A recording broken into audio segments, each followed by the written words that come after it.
Hello, welcome to Human Performance Technology in Online Instruction. My name is Jeffrey Downs with the School of Education, Liberty University. First topic we'll look at is the origins of human performance technology.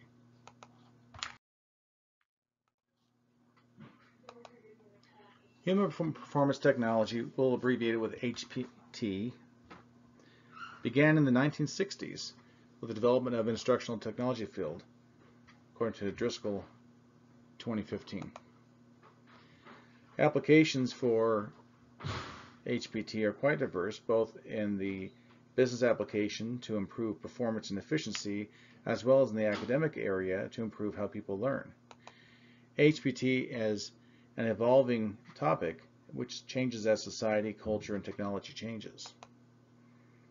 In the instructional area, it can be used both in the online and in-person classrooms. And the topic of this talk today is the application in the online area and what it actually means.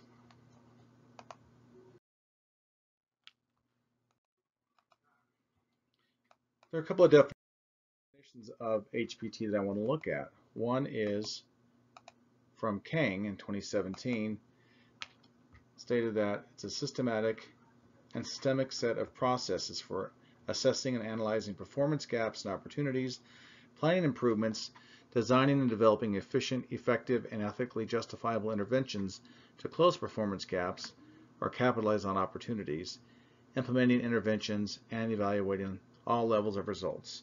And this was from Guerra Lopez 2016 and found in the reference also King 2017, page 32.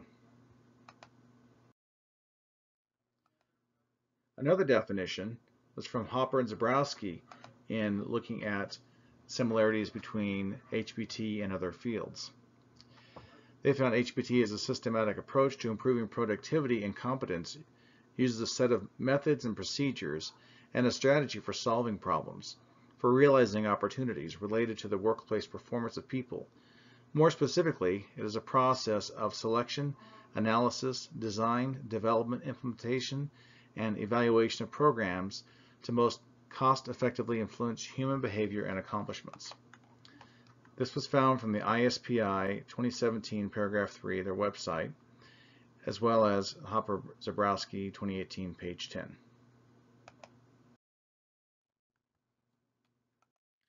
So what is HPT? I see it as a process to identify and close performance gaps in business processes and academic instruction.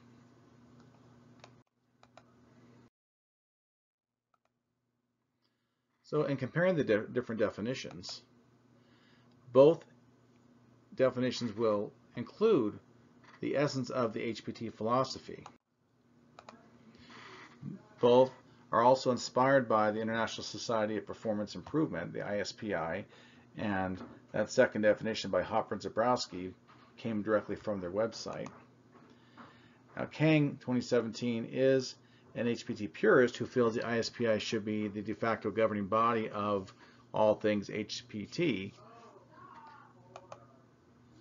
And Hopper and Zabrowski, of course, like I said, share that definition from their website that, in my opinion, better defines the process. Now, the HPT process is similar to the ADDIE process that people use in the instructional design. ADDIE stands for Analyze or Analysis, Design, Development, Implementation, and Evaluation. What's different here, though, is that the analysis portion of the HPT process will be slightly different. In this HPT, analysis would include an organizational analysis, environmental analysis, gap analysis, causes of the gaps in performance, and all this is completed before consultation is conducted with stakeholders. In the traditional ADDIE process with instructional design, stakeholder input is sought prior to doing any analysis, whereas in the HPT, a fresh look at it is conducted before any bias is introduced to the analysis.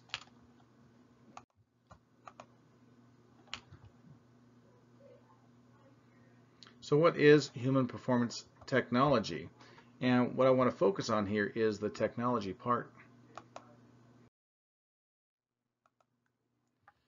Many people think that the T in technology means to provide a solution that has with it technology base as we define technology. So using the technology in its definition is very helpful. But they tend to think that there's going to be some kind of a program, computer, or some kind of machine that's going to make the process better. But it's not necessarily that. It could include that, but HPT provides different types of interventions. Technology that is in HPT refers to how the product produced has been made or how things have changed.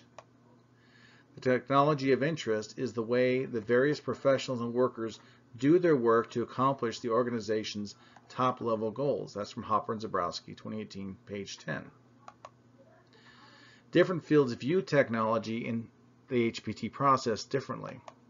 In the nursing field, they look at the technology in HPT as how the patient's condition has changed from before treatment has been given to after. In the automotive manufacturing, technology might mean taking raw materials and producing a part or an entire vehicle. In academics, technology might be how students have been affected to close a performance gap that might have been found to occur. And looking at applications of HPT, we can see it used different ways. The different fields apply the process differently. It could be providing the equipment. However, it could also be eliminating processes that aren't needed or getting in the way of efficiency or achieving goals you want to achieve. It could be giving information that employees need to accomplish what they're trying to accomplish. It could also be an incentive program to help people have a better attitude and more motivation in their performance. Some other applications of HPT could be in the business area, a process to close the strategic performance gap. That's from Yang and Chung, 2017, page 6. Could be compared to other efficiency systems like the Agile and Lean efficiency systems in management from Zapowski and Pembroke, 2017. It's also compared to the popular Six Sigma system, according to Chow and Mosley, 2017.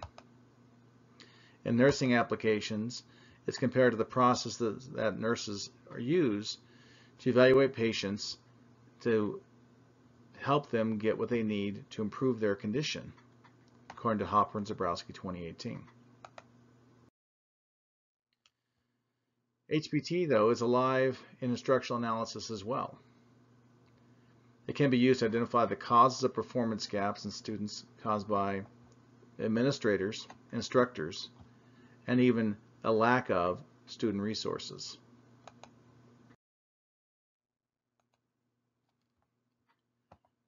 So more recently, looking at what's been going on with human performance technology, there's a push to make HPT resemble the briefer efficiency systems like Agile, Lean. There's a push to eliminate steps in the process, according to Chow and Mosley, 2017. There is resistance to these changes.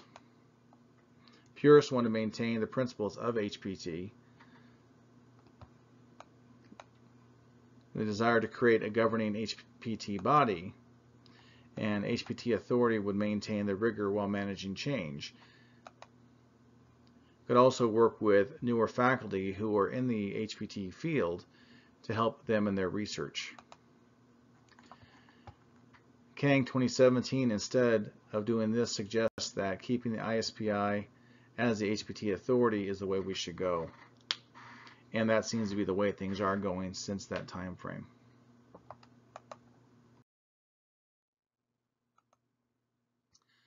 Now, studies have been conducted to improve student performance in schools, and we're going to look at a few by Kara and Yildirim. They have a two-part study, both done in 2020, so I'll be referencing 2020A and 2020B in this. They evaluated behaviors of faculty in online classes. In the 2020A study, they used the lens of what they call transactional distance theory, while in the other study they used another lens of externality tangibility model.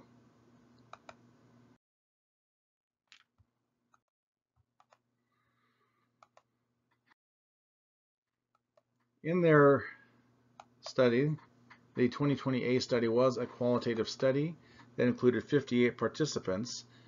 Of the participants, administrators, faculty, and students were included, all of which were involved in online education. They did use the transactional distance theory as their lens, as mentioned earlier.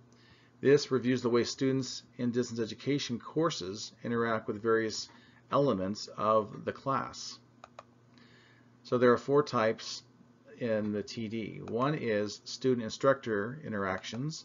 There's student-student interactions, student learning management system interaction, and student instructional material interaction. So this last one, the student learning management and student instructional materials. So a learning management system might be something like Canvas or Blackboard, whereas the material inside the course could be something specific to a math class or an English class. You know, it could be something based on WebAssign or some other program, Pearson's product, that type. We look at that interaction that students have with the material.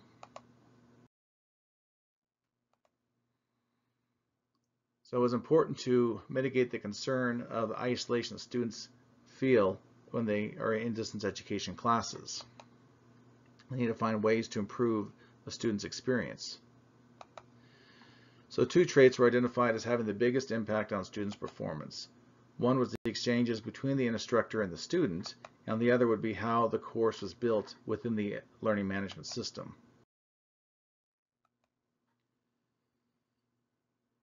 So recommendations for performance improvement between the instructor-student interactions included effective communication with the students. That's key. Information needs to include teaching the subject matter. Communication needs to include effective and personalized feedback for students, meaning not generic feedback for everyone, but something unique to each student's performance in the class so that they know how to improve. Comments from the graded work need to be seen as by students as personally written for their submissions. So again, not a generic response, but something unique towards them.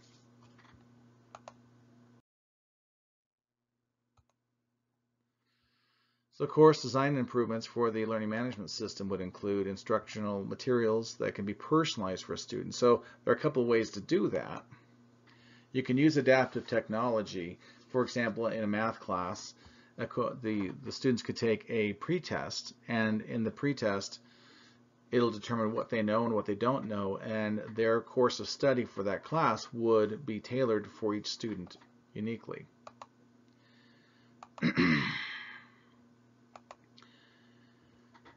And in that situation, students who came in with prior knowledge wouldn't have to cover as much as students who came in without knowing much about the material. Now, if adaptive technology is not available or affordable, instructors can manually guide students and direct them on how to proceed in the class with what they might need to know. They can offer extra sessions to students who are underprepared for that class.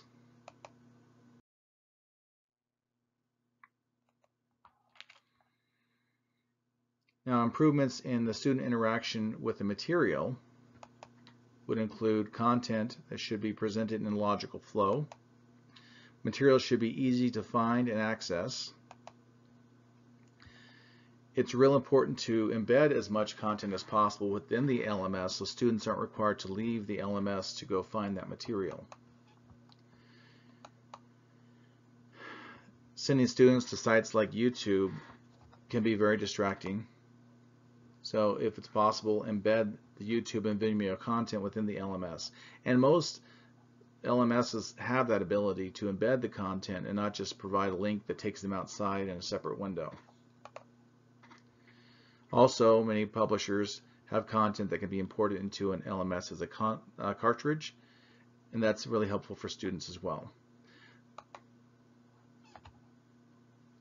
Instructors can also find content that already exists with these features, and many publishers create this already.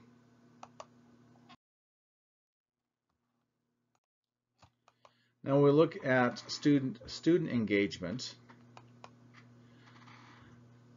The way students engage with each other would be on discussion boards, and ways instructors can help to keep students on task is to just focus on what the topic is and stop the digressions when they go off on other side topics. And also make sure students know the etiquette rules and keep everything positive and respectful. Students also like collaborative work. They feel it's an important skill, especially in distance education settings. They feel that collaboration with their classmates is an important skill to develop. Group assignments also allow students to develop collaborative skills they feel they'll need when they are out of school and working, applying the concepts.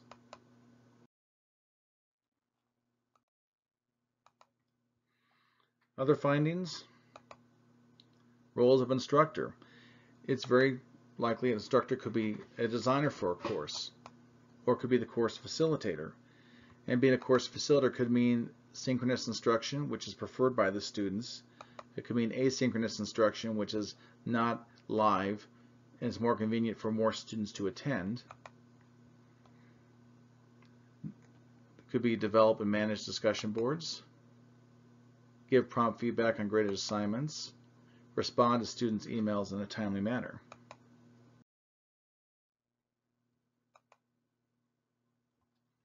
Now, in a follow-up study, Kara and Yildirim explored additional interventions to improve the performance of faculty. In that case, they used the external tangibility lens that included output, process, and input. That's from Kara Yildirim, 2020B. So let's take a look at the external tangibility model. So there's output, which is the performance level that we're sought to achieve. There's input, and process. The process is the tasks and actions students take in the learning activities, and the input would be what might be required to obtain the best performance, and the changes implemented to achieve the desired output, if they're necessary.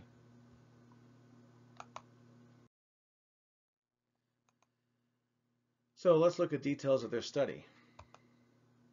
They interviewed 54 participants and discussed the view those participants had on online learning. These participants again included administrators, instructors, students, and support staff. They looked at traits and interventions, and those were categorized. The categorization were things that could be changed and things that could not be changed.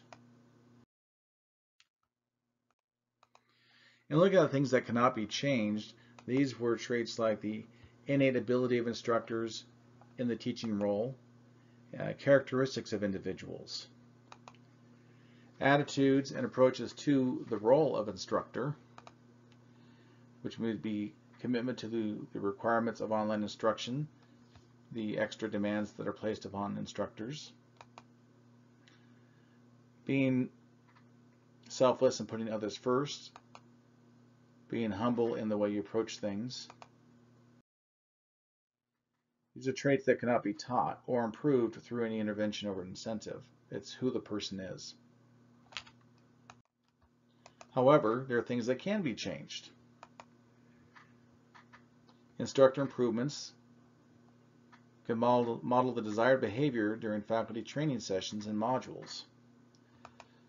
It would encourage more frequent communications with students. Training that will better familiarize the faculty with the functionality of the software being used. And presentations of teaching techniques deemed most beneficial for students, also known as best practices.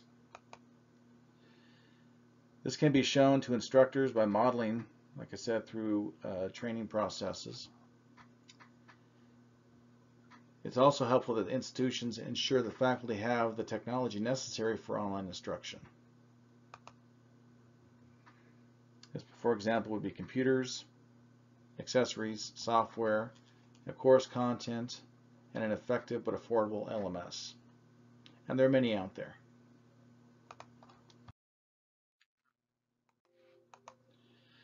There are things that the institution can do to help with improvements in instruction. They can provide the appropriate space people need to conduct an online class. For a synchronous class, it could be a space that has good lighting and low noise levels to distract people. It could also mean for asynchronous learning a place like a studio for creating videos. It's also helpful to provide support staff to help with course and video development, especially when meeting the needs of disabled students who might need captioning with videos. It's also important to create a financial benefit for faculty to enter the online instructional area, knowing that it takes more time and effort to be an online instructor.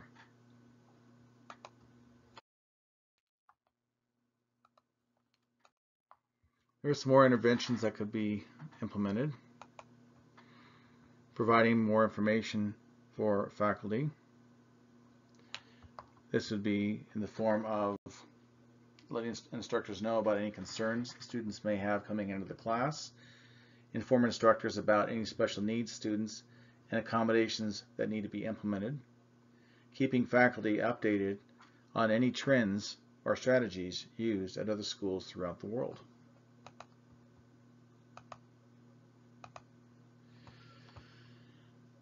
Also, creating guidance for faculty in the development of the material and structure of the course.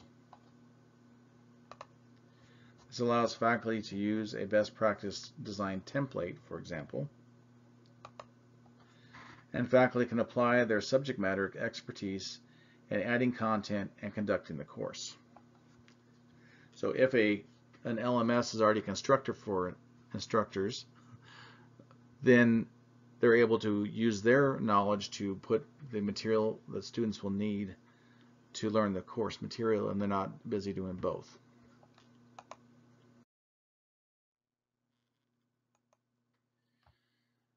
So additional institutional interventions include better management of online instructors. This would include providing constructive feedback on performance of faculty and regular feedback as well. Providing access to national standards on online instruction. Possibly develop and implement some kind of national standard rating system. There are programs like Quality Matters that will go through a class and help instructors rate their program to see if it's up to speed with other similar courses.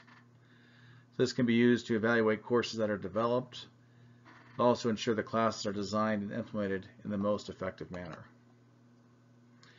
And then create a way for faculty to share their ideas and successes with each other. Some programs like Canvas have what they call a commons that already shares different techniques, different struggles that people have overcome, and allows instructors to learn from each other. The benefits of this is that faculty can learn and put those changes in their own courses. It's also nice that this is done in a more quickly developed setting, that people don't have to wait for a publication or a conference to be developed.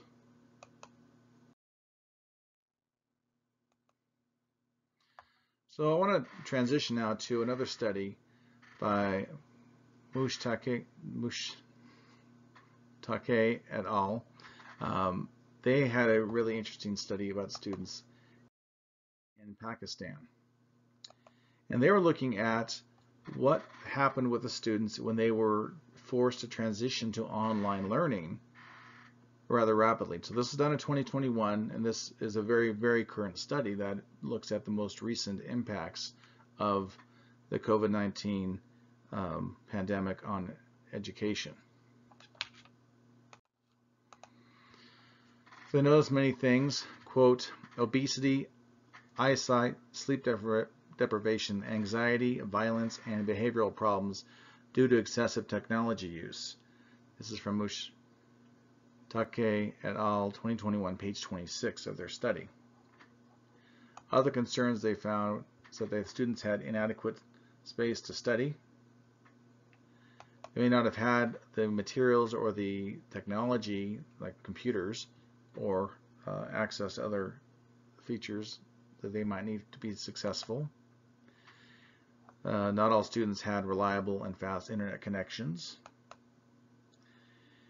And not all students had parents who were able to help them in the learning process. Finally, many schools lacked an effective LMS for students to use in this.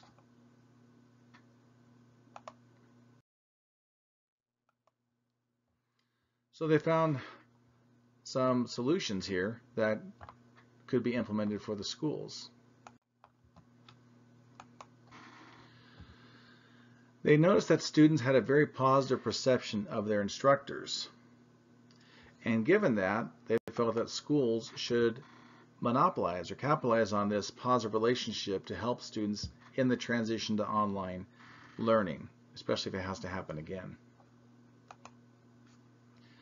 So improving the students' attitude towards learning was the most effective strategy, they felt. And in order to do that, they thought that they could use the instructor-student relationship to make that happen. Because instructors have such a big impact on students' attitudes, it also have an impact on students' success in the course.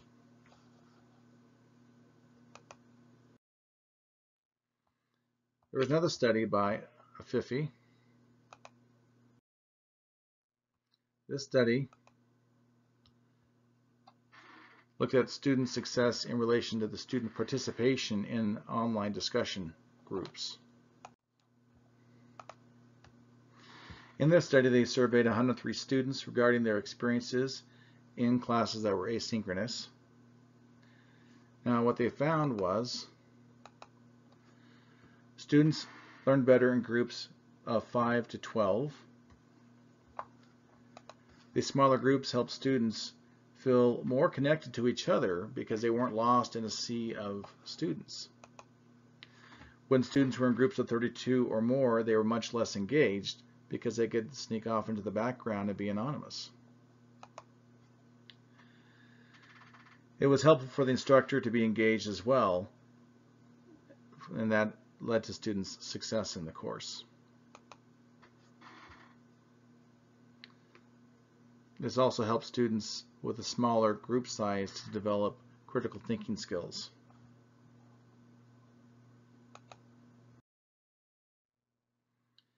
There's another study I want to look at, and this one is by Hashemi et al. This was conducted in 2016. Again, you can find this in the reference list. So in this study, now this was not an online group. This was an in-person school or set of schools that they looked at in Afghanistan. So they conducted an HPT analysis of 3 high schools in Afghanistan. The goal was to find ways to improve the performance of the schools and by extension the students within those schools. So if the schools did better, the students would do better. In this, they conducted a qualitative study, and in the study they surveyed students from the school. That was 2,659 students in the school, as well as 202 administrators and instructors. In addition to the survey, they conducted an interview of 26 people, and that included administrators, instructors, and students.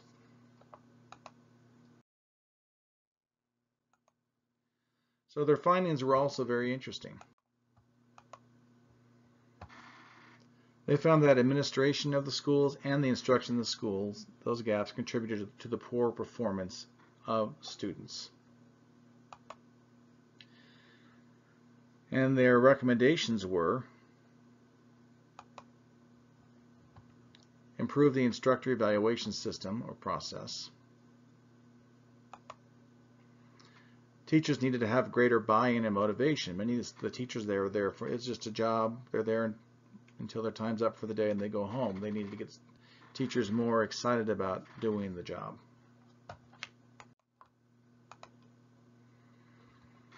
Teachers needed to be more professional in the way they approach the job and have that attitude. They also needed to create an instructional motivation program. Finally, they needed to improve instructor training as well. Aside from the instructional changes, schools needed better physical resources. Now, the physical resources could take on different forms, like textbooks for each student, learning materials within the class like whiteboards or chalkboards, writing supplies, paper.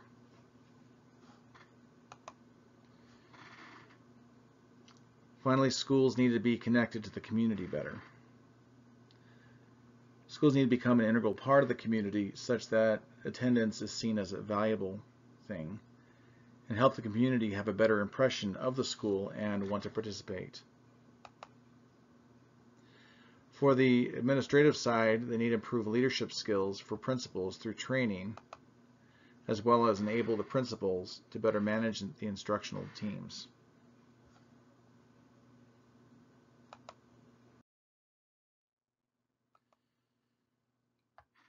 Now, the focus of this study has been to improve online instruction. But the Hashemi et al. Study wasn't about that. It was for in-class instruction. What I wanted to get at was the recurring theme here is that changes in the attitude and actions by instructors has the greatest change in students' performance. It's not buying a new piece of technology. It's not using the best program that's out here, the latest program. It's the attitude that the instructors have towards the students and the class that makes the biggest difference in student performance. So proper attitude is critical when conducting a class, whether online or in person. Online classes automatically create isolation that instructors need to find a way to overcome. The instructor presence and communication within the student, with the students has the biggest impact on student success. And faculty need to create and sustain an environment conducive to learning.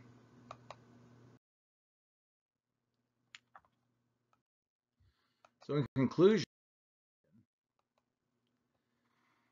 I just want to summarize that HPT is a tool that is very useful in evaluating ways to improve performance gaps and eliminate performance gaps in instruction. It's clear that using it as an evaluating tool in school performance can identify interventions that will lead to improvement. Instructors have a huge impact in their attitude and their actions in conducting a class. In saying that, this intervention is actually inexpensive and readily available. It's about instructors taking the time to reach out to students and make students feel listened to, heard, and not lost. And that is my conclusion here. I have references. I'll go through the references. Here we go. There's the 50 information, and these are also available. I have a sheet with everything printed out. Fiffey, Chervosky, and Pembroke, Chow, Mosley, Hashemi et al., Hopper, Zabrowski, the ISPI, Kings study, Kara and Yildirim, the first study, and the second one there, Mustaqe, Rizwan, Dasti, Ahmad, and Mushtaq.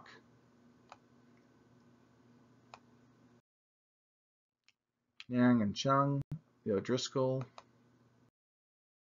and Pershing.